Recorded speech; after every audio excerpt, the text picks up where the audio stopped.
Então, nessa ação penal 506-31-30-17, continuar depoimento do senhor Antônio Palocci Filho. Senhor Palocci, voltando onde nós encerramos na última parte, o senhor mencionou que o senhor ex-presidente Luiz Inácio Lula da Silva tinha conhecimento da corrupção na Petrobras, mas aí o senhor mencionou que ele teria orientado a aumentar a reserva partidária. O senhor pode esclarecer melhor? Posso. Em meados de 2010, talvez nesse mesmo período que nós estamos tratando, ele me chamou para uma reunião na biblioteca do Palácio da Alvorada. Eu era deputado. Nessa reunião estava o José Sérgio Gabrielli, eu e a ministra da Casa Civil, o presidente Dilma. Nesse momento ela já era candidata, talvez não aprovada ainda em convenção, mas já era definida como a candidata, já era pacífico isso. O presidente falou, foi a primeira vez que ele falou dessa maneira, tão direta. Mas ele falou, olha, eu chamei vocês aqui porque o pré-sal é o passaporte do Brasil para o futuro, é o que vai nos dar combustível para um projeto político de longo prazo no Brasil. Ele vai pagar as contas nacionais, vai ser o grande financiador das contas nacionais, dos grandes projetos do Brasil. E eu quero que o Gabrielli faça as sondas pensando neste grande projeto para o Brasil. Mas o Palocci está aqui, Gabrielli, porque ele vai lhe acompanhar nesses projetos para que eles tenham total sucesso e para que ele garanta que uma parcela desses projetos financie a campanha desta companheira aqui, a Dilma Rousseff, que eu quero ver eleita presidente do Brasil. Isso ocorreu no Palácio da Alvorada, na biblioteca, em meados de 2010. Era quando se começou o trabalho de construção das sondas. Então ele encomendou para o Gabrielli que, através das sondas, pagasse a campanha da presidente Dilma de 2010, obviamente pedindo às empresas os valores que seriam destinados à campanha. E como funcionava a interação assim entre, por exemplo, o diretor da Petrobras, vamos dizer assim, essa área do governo? Ou havia alguma interação? Como é que isso operacionalizava? Diretores... por exemplo, o Renato Duque, né, solicitava, segundo o Ministério Público, valores em decorrência de um contrato com destino eleitoral. Nessa época estava mais ou menos assim, doutor. O Renato Duque se relacionava diretamente com o João Vacari. Sei. Tá? E aí nos contratos o João Vacari acompanhava os contratos que ele estava realizando, ou ele, Vacari, pedia, os operadores privados já sabiam que ali tinha uma contribuição partidária, e o João Vacari buscava essa contribuição partidária. No caso do Zelada, houve uma série de projetos que ele fez na área internacional, e todos eles tiveram ilícitos dirigidos ao PMDB. E no caso do Paulo Roberto, ele mesmo colocou uma série de... O Paulo Roberto sempre foi um homem do PP. Ele não era como técnico da Petrobras, ele não tinha filiação partidária, mas ele se tornou amigo do PP, indicado pelo PP, e passou... Ele tinha uma dupla função. O nome dele chegou a ser cogitado alguma vez para a presidência da Petrobras? Não, eu nunca vi. Depois do Gabriel, o senhor disse? Isso. Não, nunca vi. Logo depois do Dutra, o nome do Gabriel apareceu com naturalidade, porque o Gabriel era diretor financeiro da Petrobras e tinha um desempenho muito bom. Então ele passou a ser presidente. Aqui eu quero, só para não deixar solta essa história, quero lhe dizer que o Gabriel eu nunca vi fazer ilícitos. E neste dia, depois que o presidente Lula encomendou este ilícito para o Gabriel, eu fui ao Gabriel, sentei com ele, falei como é que nós vamos fazer, ele estava muito constrangido. E ele me explicou que seria muito difícil fazer o que o presidente tinha pedido. E que ele não queria contrariar o presidente, mas seria muito difícil. Eu perguntei a ele se ele queria, vou ser bem franco aqui, se ele queria que eu operasse com algum diretor da Petrobras, com o Renato Duque ou com outros, para desenvolver a encomenda do presidente, e ele ficaria fora disso. Ele disse que não, ele disse que ele trataria, o presidente mandou ele tratar, ele trataria. Mas depois da terceira reunião que eu tive com ele, ele deixou claro que não ia viabilizar contribuição de campanhas nesse projeto. Por quê, doutor? As empresas que estavam entrando para fazer sondas estavam nacionalizando 60% dessas sondas. Nacionalizar navios com essas características tecnológicas num espaço tão curto de tempo exige uma curva de aprendizagem que os preços contratados não pagavam. Sim. Então não havia nenhuma margem para contribuições. Era claro isso para mim e para ele.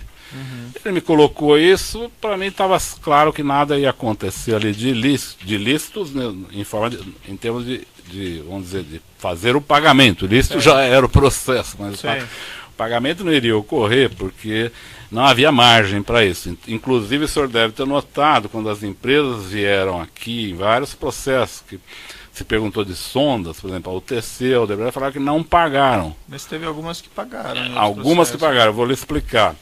Tem a Keppel FELS, isso, as empresas estrangeiras pagaram ao Vacari. Por quê? Porque as empresas estrangeiras vinham com a sua curva de aprendizagem. E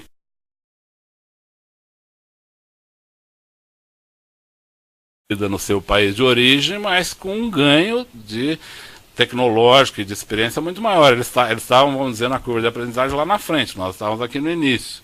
Então, se o senhor observar, não há empresas nacionais que tenham dado contribuição para o Vacari. Apenas empresas estrangeiras. E mais, as nacionais deram contribuição para o senhor Barusco. Sim. Por quê? Porque o senhor Barusco selecionava as empresas, dentro da SET Brasil, ele selecionava as empresas que iam fazer obras. Então, se a empresa não desse... isso eu soube aqui também, não soube antes. Sim, não, o senhor não sabia nada. Não, isso não, eu sabia que o Barusco cobrava, Perfeito. mas... Não, mas perfeito. O senhor entendeu? Não sei se eu fui claro, não sei se eu fui... Em princípio, as perguntas de juízo são essas, eu passo ao Ministério Público.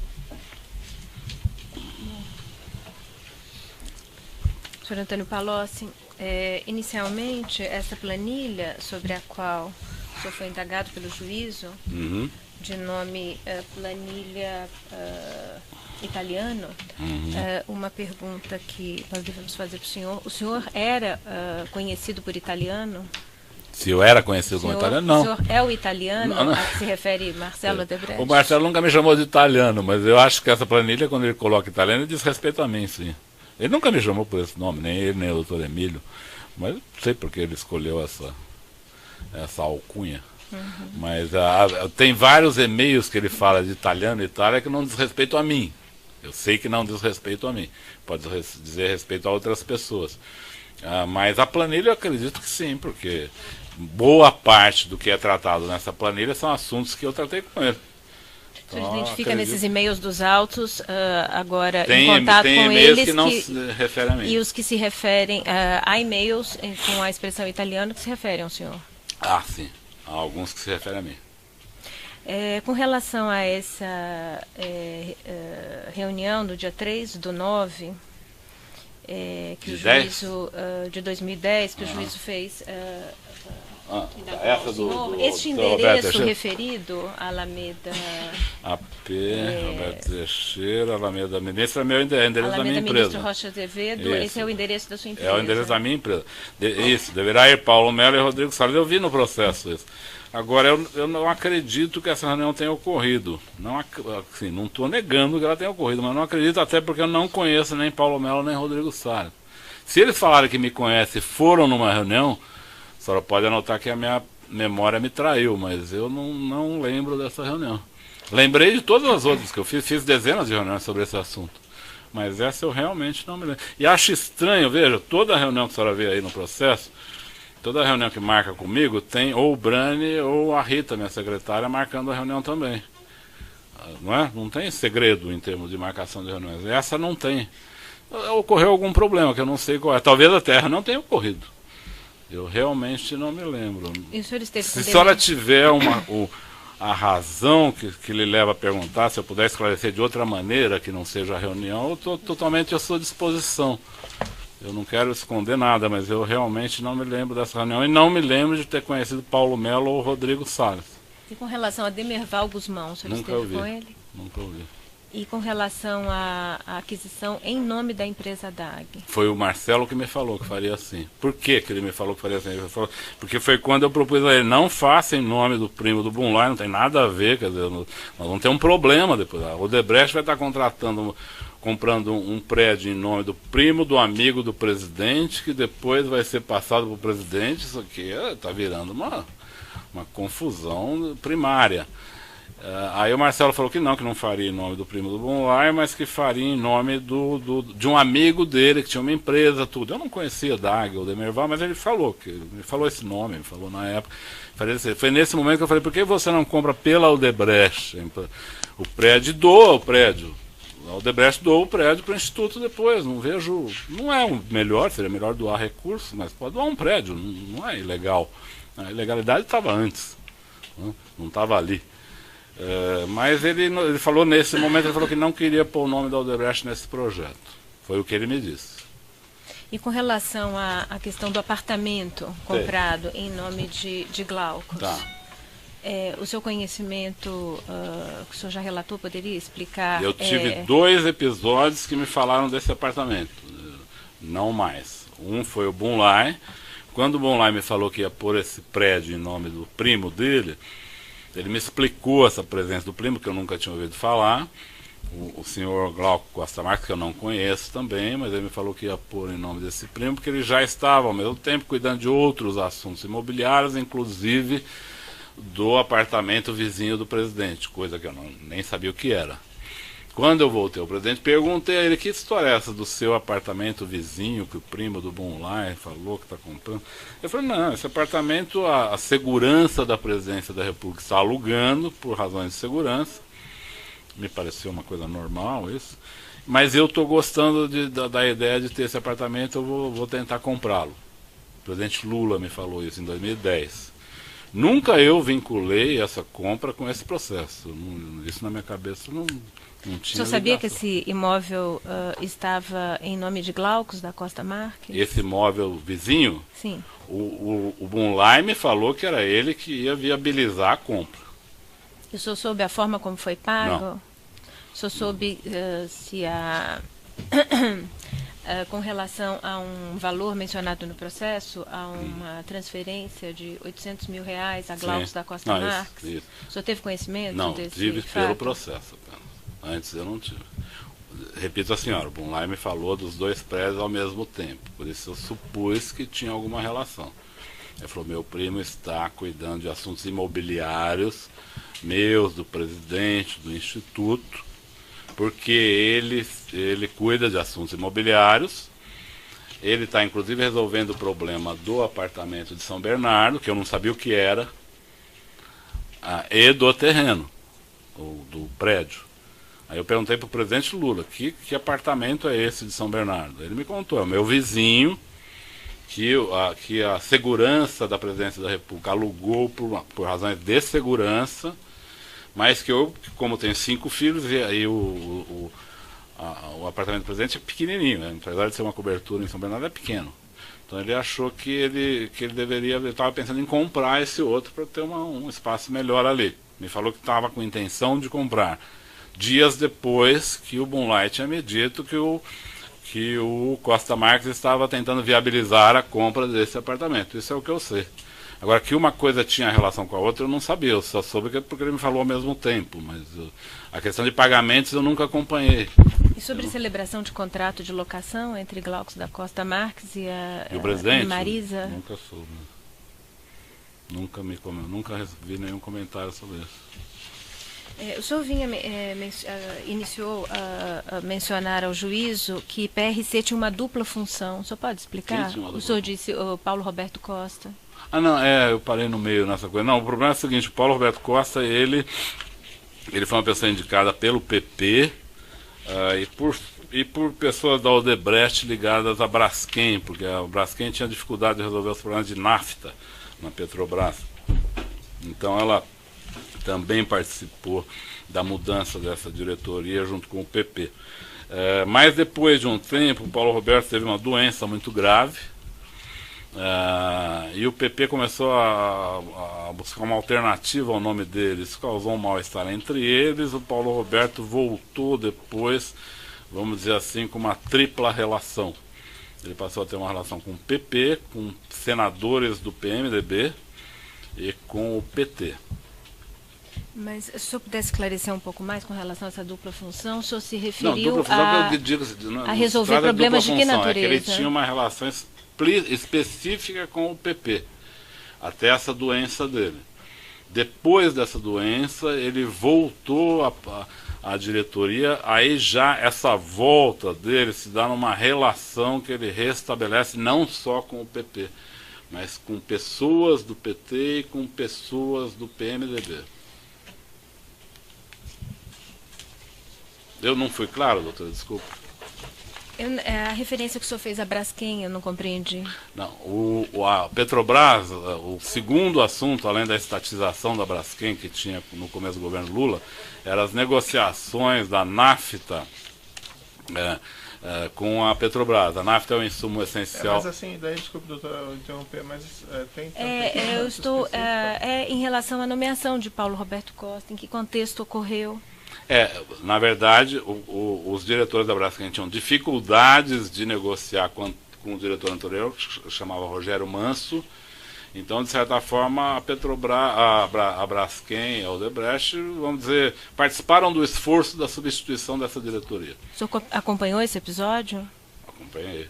Não, eu não tinha mando sobre ele, mas eu soube o que estava acontecendo. Foi na condição de ministro da Fazenda. E de integrante do Conselho de Administração da Petrobras também? O senhor esteve no Conselho de Administração da Petrobras em que período? De começo de 2003 até março de 2006.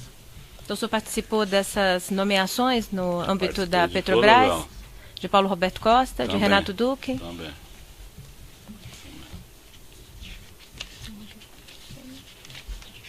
Sem mais perguntas. Eu vou seguir aqui na ordem alfabética da denúncia, então eu passo primeiro a palavra para o Branislav Conti, que é a defesa. A defesa de Demerval Guzmão. Sem perguntas. A defesa de Glauco Costa Marques. A defesa de Luiz Inácio Lula da Silva.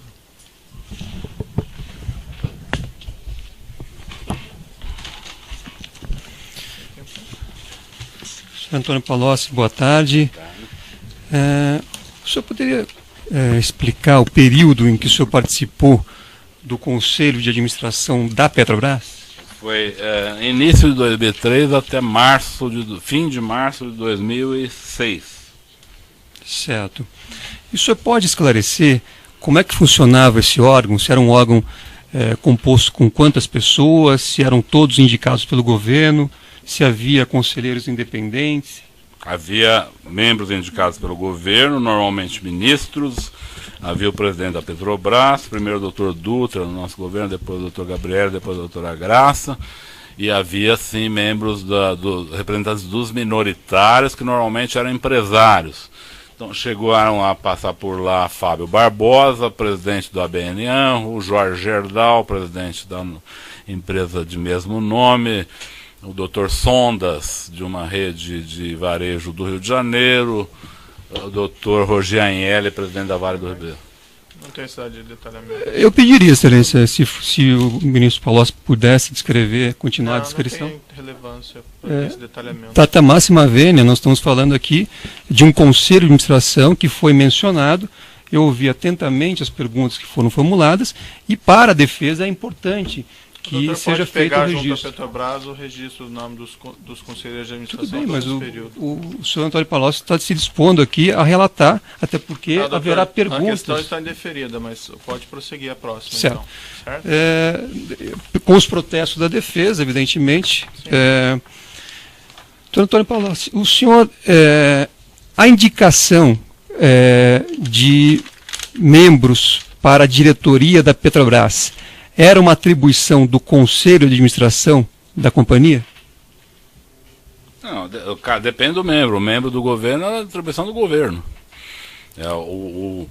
O Conselho de Administração dava o aval e, na verdade, a Assembleia da empresa que nomeava de fato. O conselho fazia provisoriamente, depois a assembleia da empresa nomeava. Normalmente os membros do governo, era o governo que indicava, os membros dos minoritários, os minoritários se entendiam e faziam indicações de nomes de mercado. O senhor tem certeza disso? Sim. O senhor conhece o estatuto da Petrobras, sabe das atribuições do Conselho de Administração? Sim. E o senhor, pelo que o senhor está afirmando, não era atribuição do Conselho nomear os diretores da Petrobras? Não, os diretores eram indicados no Conselho e passavam pela Assembleia da Petrobras também. Estou enganado? Só um esclarecimento que estou pedindo ao senhor.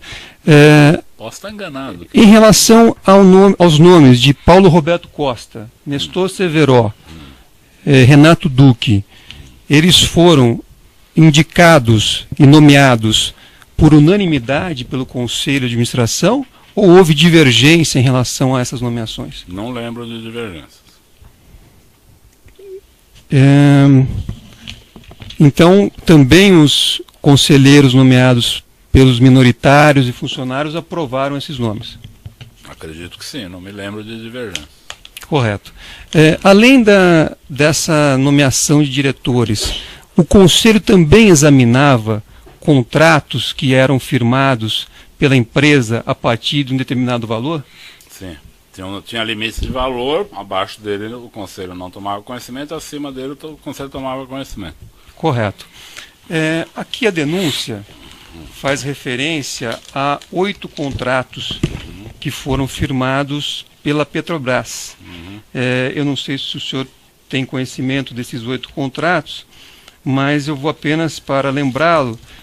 O primeiro é o consórcio Compar, o segundo é o consórcio Refinaria Abreu e Lima, o terceiro é o consórcio Terraplanagem Compege, o quarto é o consórcio Odebei, o quinto é o consórcio Odebei Plangás, o sexto é o consórcio Odebei Odetec, o sétimo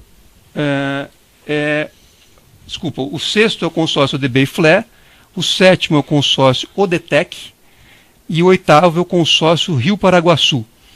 O senhor se recorda se esses contratos foram aprovados pelo Conselho de Administração da Petrobras? Não me recordo. Me recordo de alguns desses projetos, mas não me recordo qual passou, quando passou. Certo, mas eram discutidos. O senhor se recorda que esses contratos foram discutidos no âmbito do Conselho? No âmbito do Conselho, ou pelo menos de outros ambientes que eu participava. Esses contratos eram conhecidos. Com o Perja é um contrato conhecidíssimo. Correto. Então, não era atribuição exclusiva de um diretor firmar um contrato como esse. Havia necessidade de uma discussão diante de contratos dessa magnitude no âmbito do Conselho. Nem sempre. Os diretores da Petrobras tinham a liberdade para estabelecer e assinar contratos de alto valor. Certo, mas esses 8 que eu citei aqui para o senhor. Eu precisaria olhar um por um, ver os valores. Se eles passaram pelo Conselho. O senhor quer saber se houve listos? Em vários deles eu soube que houve. Não, minha pergunta não é essa. Minha pergunta é se o senhor sabe dizer se esses 8 contratos acho que ele já disse que passaram ele não se pelo recorda Conselho. especificamente, já respondeu isso, doutor. Certo? Então pode ir para a próxima pergunta. O senhor sabe dizer, se o senhor não sabe todos, ao menos alguns o senhor se recorda se passaram pelo Conselho de Ele também Administração? já respondeu essa questão, pode passar para o próximo. Me parece que não, excelência. Sim, respondeu, doutor. Se eu quiser responder, eu realmente não me recordo. Eu recordo de ter falado sobre esses projetos, que alguns deles, como o Comperj, eram muito famosos. Então eu falei em vários ambientes sobre ele, mas não me lembro se foi no Conselho. Acredito que o Comperj possa ter sido discutido no Conselho, mas não tenho certeza. Correto. O senhor, como membro do Conselho de Administração da Petrobras, o senhor se recorda das estruturas de controle que a companhia dispunha à época em que o senhor participava? Sim. O senhor pode descrever, ainda que objetivamente? Existiu o Conselho Fiscal, existiu um conselho nomeado por nós, do próprio Conselho de Administração, presidido pelo Fábio Barbosa, que fez um trabalho específico de fazer uma avaliação mais profunda sobre os procedimentos internos da empresa, o sistema de compliance e sugestões para melhor adequar a empresa. Isso existiu. Correto. E esses contratos aqui foram objeto de análise desses sistemas de controle também? Não necessariamente. O senhor sabe dizer se algum deles foi? Não sei dizer. O senhor sabe se a Petrobras dispunha de auditorias internas e auditorias externas? Sim. E alguma vez o senhor sabe se foi apontado por essas auditorias qualquer ilícito em relação a esses contratos? A esse que o senhor se referiu? A esses 8 contratos que são objeto da ação penal. Não, nunca vi. Correto. Com relação... O Comperj depois ficou um contrato famoso pelo ilícito. Né? Certo, mas... Ele ganhou fama pelo ilícito, não pelo que ele realizava. Certo, mas o senhor sabe se, durante o período que o senhor estava lá, se as auditorias fizeram algum questionamento em relação a esses contratos? Não me lembro. O senhor se recorda, como membro do governo, se a partir do início do mandato do ex-presidente Lula, a Controladoria Geral da União foi efetivamente implantada e foi dada a ela a competência para também fiscalizar a Petrobras? Ela foi, de fato, fortalecida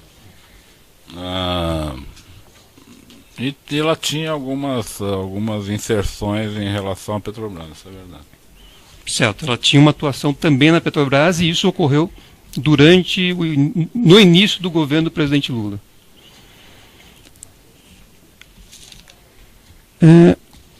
Com relação a esse tema, ou a esses temas que o senhor prestou hoje depoimento, está prestando depoimento, o senhor se recorda quantos depoimentos o senhor já prestou sobre esses temas? Sobre esses temas? O senhor fez uma explanação aqui inicial, respondendo a perguntas do juízo, a perguntas do Ministério Público. O senhor sabe dizer quantos depoimentos o senhor já foi indagado em relação a esses assuntos que o senhor hoje apresentou é o primeiro aqui? O senhor nunca tratou da Petrobras, o senhor nunca tratou desses temas? Com o presidente Lula eu tratei de tudo isso que eu falei aqui. Certo. Em outros depoimentos? Não, em outros depoimentos não. Tratei com ele, pessoalmente. Não, minha pergunta é a seguinte. O senhor falou aqui de Petrobras, o senhor falou aqui de outros temas relacionados ao governo. Esta é a primeira vez que o senhor responde perguntas sobre esses temas, ou o senhor já foi indagado por outras autoridades ou pelas mesmas autoridades em relação a esses temas?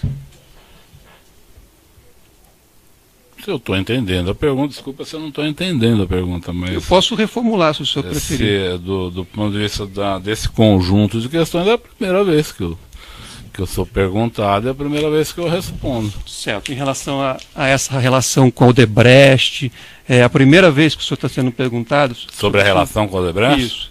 Não, já tive aqui num outro processo, falei sobre a relação com a Odebrecht. Certo. E o senhor se recorda se a versão que o senhor apresentou hoje é a mesma versão que o senhor apresentou no depoimento anterior? Não é uma versão contraditória, mas digamos que a versão de hoje é uma versão mais rica. Certo. Em relação ao relacionamento, em particular ao relacionamento ilícito que houve com a Odebrecht. Certo.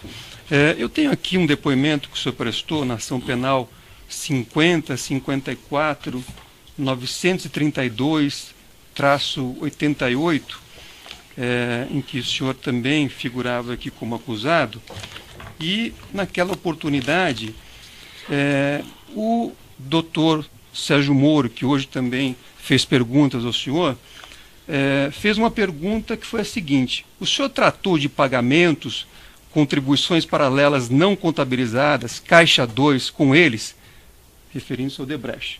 O senhor disse: não, eu nunca tratei, doutor, eu nunca operei contribuições, até porque não era a minha função. Se eu fosse, eu teria feito, mas eu nunca operei contribuições. Eu sempre dizia para o empresário: olha, atenda o tesoureiro da campanha. Então, essa foi uma afirmação que o senhor fez na outra ação.